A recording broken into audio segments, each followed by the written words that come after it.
The python that was caught and killed last week was 9 feet, which, using this tape measure, is to here. Now, the python that Lexi saw yesterday in her yard was even bigger, she said, about to here, 10 feet, and part of its body was still in the canal. I'm not sure if it nipped him because he yelped and he's got a little cut under him. Lexi Pantelop heard her dog Kane barking outside, which is normal, but around noon on Tuesday, We heard him yelp.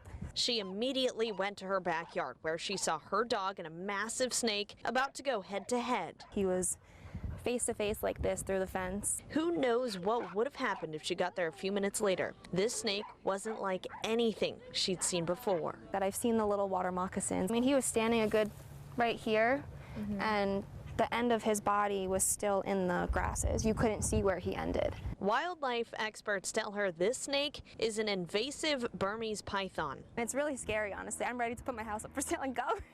And it's not the first one spotted in Cape Coral. Just last week, I reported on a 9-foot-long python caught curled up here next to a Northwest Cape Coral home. If it's a female, did it lay eggs? You know, am I going to start seeing more? Experts tell me it's harder to tell, but female pythons are typically larger. Lexi called the FWC right away, but since she didn't have picture proof, they told her they couldn't help. If something happened, I don't know what we would have done. We don't know how to handle those situations. The FWC tells me their officers will only get dispatched if there is a threat to safety, but they encourage the public to help if they spot one of these Florida trespassers slithering in their yards. We have that marshy grass on the bottom going into it, but I don't really know where this thing would have came from. One thing's for sure, Lexi and her neighbors will be keeping their eyes open for this snake's return. But if he made a fist, that's about what the size of the head was, but a little bit smaller than the dog's head.